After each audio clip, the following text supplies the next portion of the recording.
Good morning and welcome. Well, in my presentation, I would like to try and draw a picture of feminist organizing in Greece as I have understood it from my experience, as well as readings on history of feminism in Greece until now in the country. First of all, I would like to start with a very basic question: what is feminism in Greece today? Concerning content and interpretation, feminism in Greece seems to be no exception to the Western paradigm. It is not one singular uniform phenomenon, but it actually stands in plural. That is, we have the experiences of different feminist approaches and organizing attempts during the last decades. We've had autonomous women's groups, socialist, communist women's organizing, different feminist networks, women working for gender mainstreaming in policymaking, as well as the most recent feminism in the LGBTQ movement in the country. This plurality sometimes exists, or it is interpreted in competitive terms. One group stands against the other, serving different class, gender, or other political interests, which is to some point also true and not just an interpretation. However, there has often been also a broad cooperation between feminists in the country and women of different political origins, and especially when it comes to protesting against gender inequality and violence, as well as on demanding of legal rights and pro-equality legislation. But here we could refer a little bit more to these different approaches and forms of feminist organizing, some of them coming from the past and some of them emerging lately. Coming from the past, we have the remains of autonomous radical second-wave feminist groups. These groups are more or less not anymore active at the moment, we could say. However, their political and ideological heritage is still vivid in the way a lot of women who participated in these groups often interpret and perform feminism. Concerns for autonomy and subject voices remain an ideological priority, and these concerns are very often followed by mistrust towards the left and consequently Marxism, which is interpreted as the ideology of the left.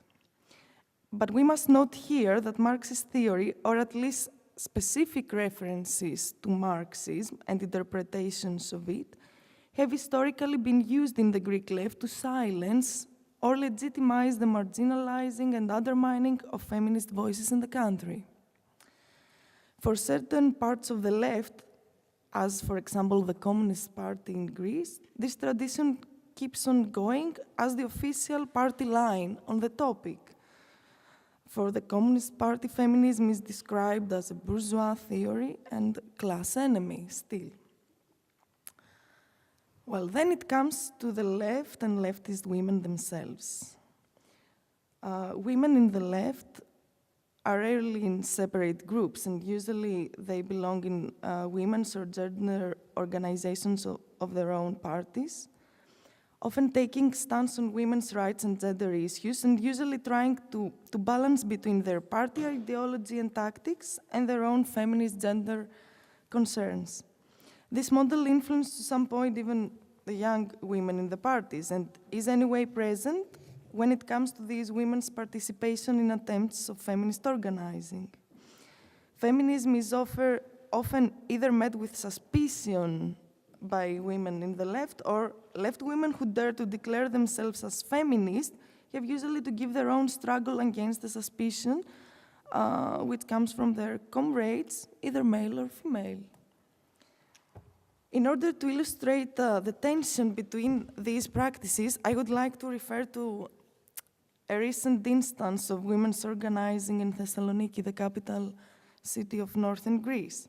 It is a small, but I would say characteristic example. Women of different political backgrounds came together at some point, it was about 2 years ago, in order to discuss the idea of a new women's political project that could start in the city. So two different concepts were put forward as principles, feminism on the one hand and Marxism and revolution on the other, but mutually excluded. There was no discussion or no reflection on the meaning these concepts have or should have today, or on how they could be synthesized so as to create something new, more up-to-date, and neither in terms of ideological interpretation nor in terms of political intervention. So feminism on the one part and Marxism on the other functioned as somehow the ultimate taboos to each other. However, there are also some new forms of feminist organizing which are rising since some years in the country and are worth mentioning here. So those of you who may not know what feminism is in Greece could have a picture. Well, a new phenomenon is online feminism with individual feminists or collectives intervening on social media. Such activisms are undertaken by new, younger feminists or by new and older feminists together. What is interesting in this form of activism is that feminism as an ideology and practice come forward very clearly, and we have a variety of texts on what feminism is and what should be today. However, still discussion on relations of feminism and Marxism is here also quite marginalized. And depending on the administration's political origin, more or less, attention may be given to issues of women's labor, paid and unpaid, because Marxist feminism, we must say, in Greece is somehow usually identified only as visibility of women's labor and discussion on what is women's labor in the public and private sphere. Another important context where feminism is present today in Greece is the LGBTQ movement.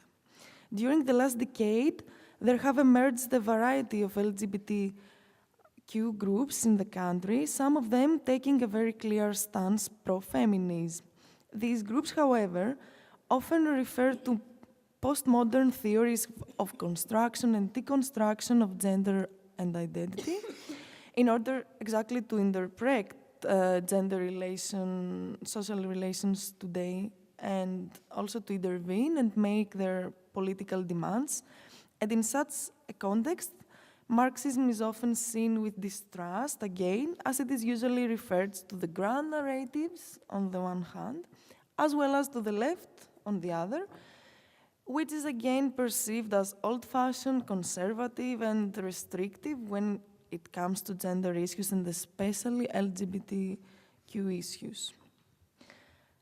Leaving aside the complex of feminism-Marxism for a while, I would also like to refer here to another significant development of feminism in the Greek context.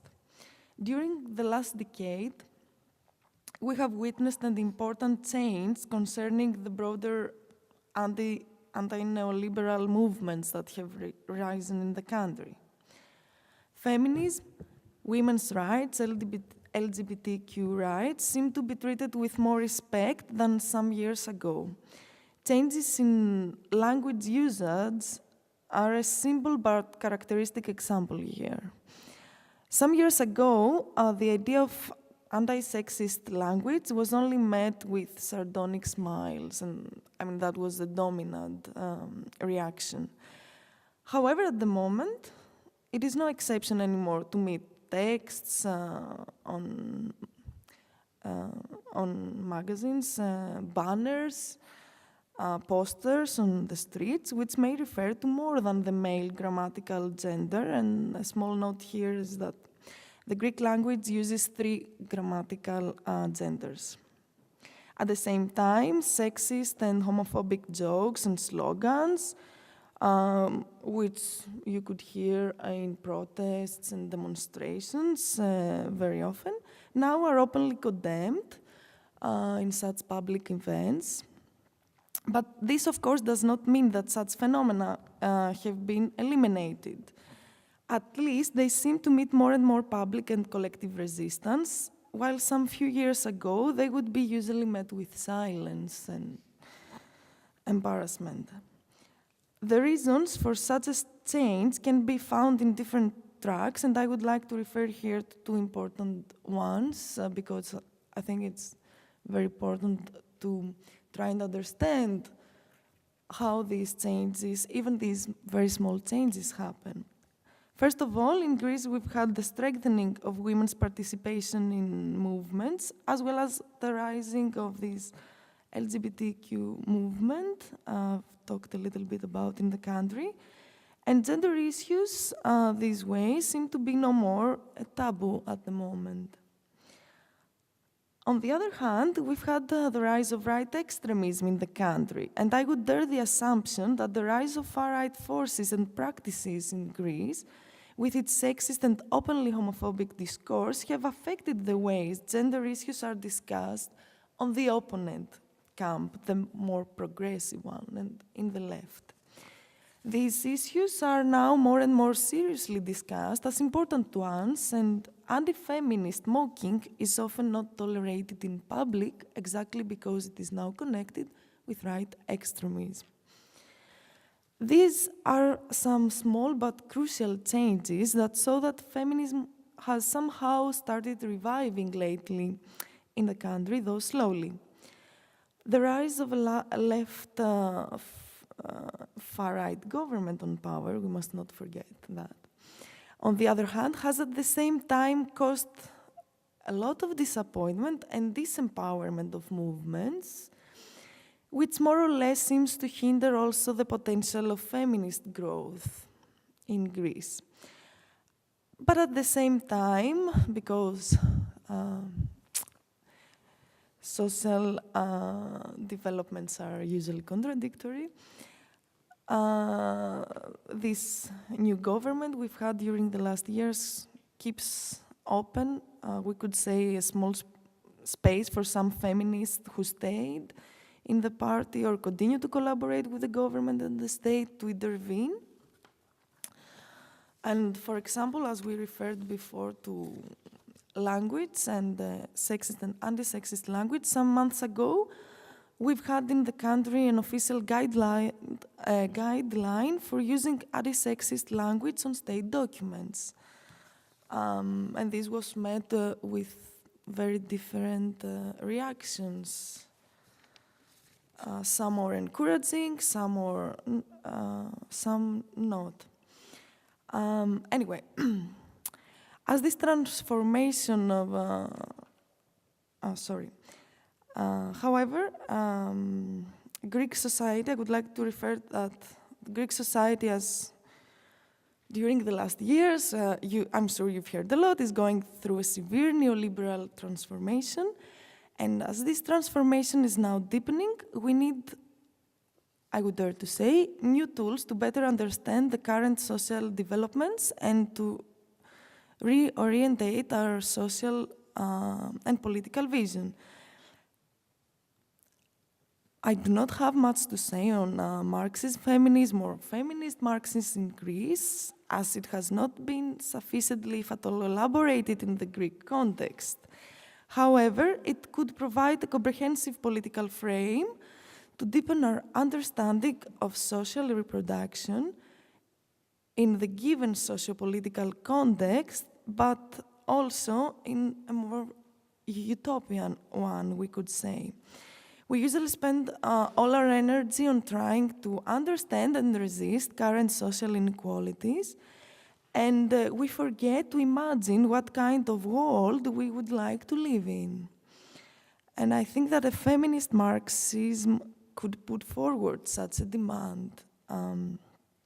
People of different social positions can pose their needs and visions of a utopia that needs to be fought for. So Marxism-Feminism or Feminism-Marxism comes more as a question than an answer in the Greek ensemble.